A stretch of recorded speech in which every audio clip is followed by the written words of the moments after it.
Tri-Comets present Gundam Epyon and this Waltz version.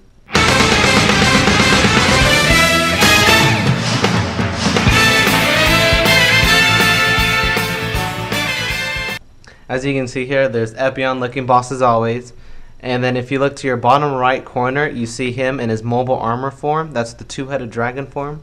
And then if you see right behind him is Wing Zero Custom coming at him from the Endless Waltz version of this. And then before him is Battleship Libra coming to the Earth. So this is before he shot his beam at it and destroyed it, which was a pretty cool shot in the episode. So look forward to the review. This is going to be Gundam Epyon straight out of the box with all those decals. And then you can see here he's sporting the heat rod, looking nice as always. And then here's going to be the behind view of him. With those wing mechanisms right here, they're going to be looking pretty good. And then if we slide this to the right a little bit, we're going to be looking at the mobile armor. And this is going to be the side view of it. Then over here, if you pay attention to the first diagram, this is going to be showing the gimmick that when you pull this wing right here, everything else is going to go up, so it's going to have that nice effect that you're going to be looking for.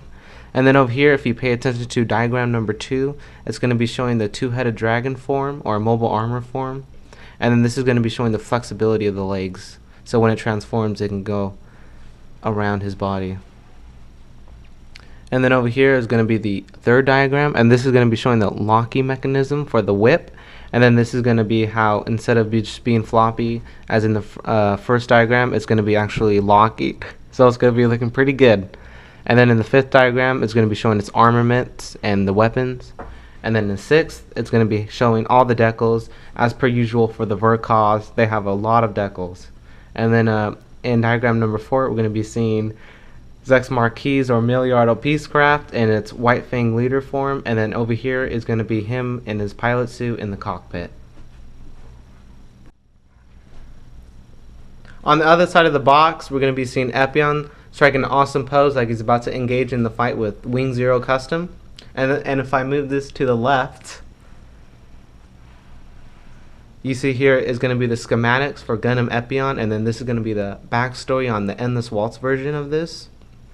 And then if I move this a little bit more to the left, we're going to be seeing the manga version of Wing called Frozen Teardrop, and then this is going to be a backstory on that.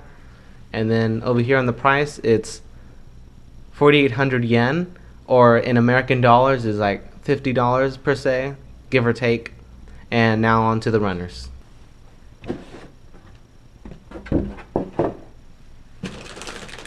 Bringing us to our first plate runner, we got here the G runner, and then this is going to be the inner frame. And then we can see here from these parts, I built similar models from the Seed series. Bandai has given us a lot of consistency with the inner frame. As we can see here, this is from the GAT-X, or the Jack Stolen Units from the Seed universe. And we're going to have duplicates of this one. On to our next runner, we have the E runner. We have the front skirts, the side skirts, the head, the hilt, and also the tip of the whip. And then over here we got the I runner. These are going to be the poly caps for the whip. So back in the day you used to color these, but not anymore. Bandai is giving us some miracles. On to our next runner, we have the C2 runner. And this is going to be some nice shade of red. And then if you can see by contrast of Johnny Ridden's red, we can see here this is really fine, this is really nice. You don't really have to paint this kit, but if you want your kit to look pretty good, you're going to want to paint it. And then here's going to be the poly caps for Gundam Epyon. Here's going to be our next runner, and this is going to be the A runner, I believe. Yep, A runner. And then this is going to have the clear parts, the yellow parts, the 80% gray, and we're going to have some white. So we have the mouthpiece, we have Zex Marquis, and then we also have him and his pilot.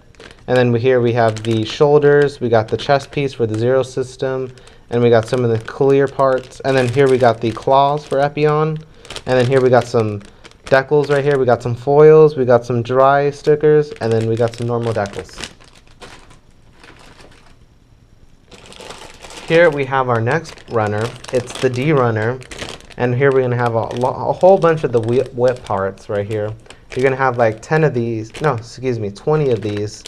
And then, because this one's going to have duplicates. And then this is going to be the B runner with that nice color that Bandai's giving us.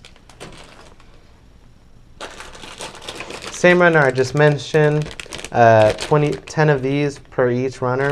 And then this is going to be for the left wing, and then this one over here is going to be for the right wing.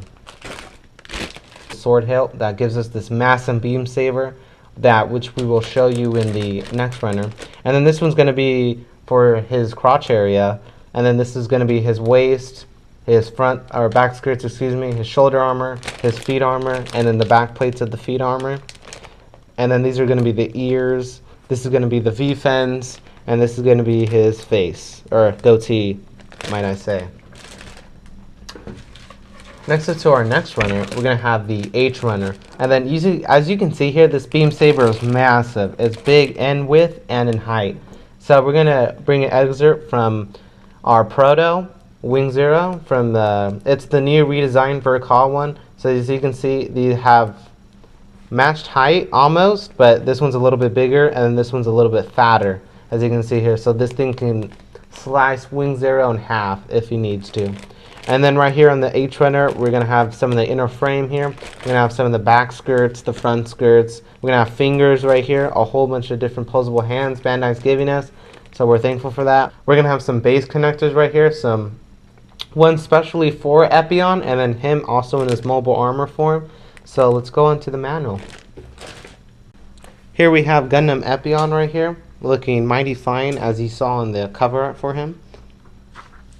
Here we're going to be seeing the Vercal mobile suits for Endless Waltz right here. We got Zero, we got Death Scythe, we got Nintaku, we got Heavy Arms, and then over here you can see from the cover art on the box, his front and back out of the box with all the decals on.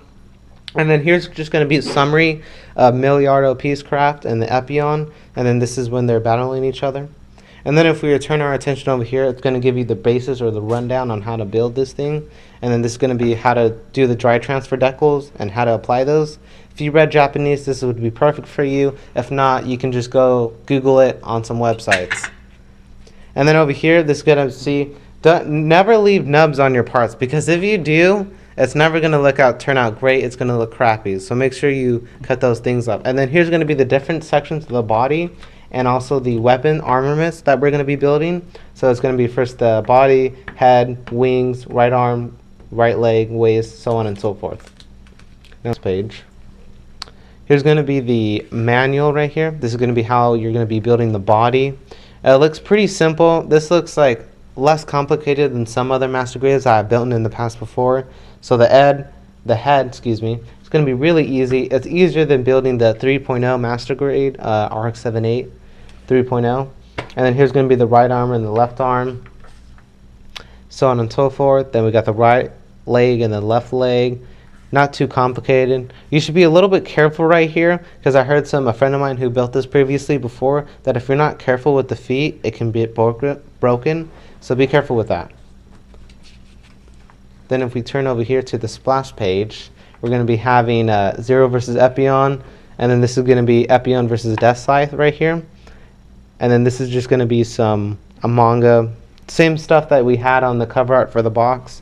And then over here, we have a rundown on the summary of the OVA Endless Waltz Gundam Epyon. And then here we have its mobile armor form. And then this is going to be the wing design. And also, tell me I'm not the only person to notice this, but Return of the Jedi, Star Wars, come on, anyone out there? And then over here, we're going to see his sword hilt right there. It's going to be showing us the features about this kit, as well as his head. It can move pretty big, bigger than some Gundams I've seen that can move their head. So pretty cool stuff. And then over here, we're going to be seeing the design of the whip right here. So we're going to see how much work they put into detailing this thing, so it can have the locking mechanism and look fantastic as always. Then over here, we're going to be having the waist belts, and then we're going to have, after you build everything else, we're going to have the body assembled, then you're going to have the wing unit. And then this right here is paying attention to the gimmick that we're going to be using here. So when you slide this out, it's going to have these things pop out as well. So that's going to look pretty nice. And then here we're going to have the final assembly. And then this is the special adapter, special adapter for the action base. As you can see here on my Johnny Ridden, he had his own special adapter, so you just plug this in and then he's looking good as normal. And then over here we have a little gimmick where he can open the cockpit and you can see Milliardo Peacecraft, Zex Marquis, whoever. And then here we're going to be showing, again, attention to the gimmick. And then these are going to be the armaments right here, the sword hilt and the beam sword. It's just going to be showing you how to build it. And then right here, be very careful on the transformation, because one of these right here, the back plates, I heard from a friend of mine as well as the person who told me about the feet, that you should be careful with these because these are really flimsy, and if you mess those up, those things are gone and you're not going to want to buy another one of these. So make sure you don't do that. And this is just going to be over the transformation sequence. Doesn't look too hard for this guy. I recommend you put the beams hilt on the side, just like the anime version. That's how I prefer it. You can do whatever you want, you know, because you're cool like that. And then over here we're going to have our special adapter for the mobile armor form. And then over here it's going to be showing us a whole crap of decals, just the usual rundown for the Verkals right here. We got just a lot of decals. I'm going to have a hard time putting all these on, but hopefully we can do that. And then painting, this is the painting guide. You'll find some English translation of these on the internet, so look those up. That way your model kit can look really good, really nice. Painted kits look the best. And over here we're going to be paying attention to the panel lining. Just another ad for Gunpla, but panel lining does really have its merits. It makes the Gunpla kit look a lot more realistic and a lot more better. And then over here this is going to be the painting guide for the figurines right here. We're going to have Milliardo Peacecraft, and then we're going to have the color guide. That's a lot of colors, and that's a lot of time on these little tiny things. So if you want to do that, tackle that, you know. And then here's another front view, back view. Hope you guys liked the review on Gundam Epyon. Leave any comments down below on what I can improve on, or any suggestions on what model kit you would like to see next. And this is White Comet heading out. Follow me on Twitter and subscribe to our YouTube page. And see you till next time. I'm going to build this sucker.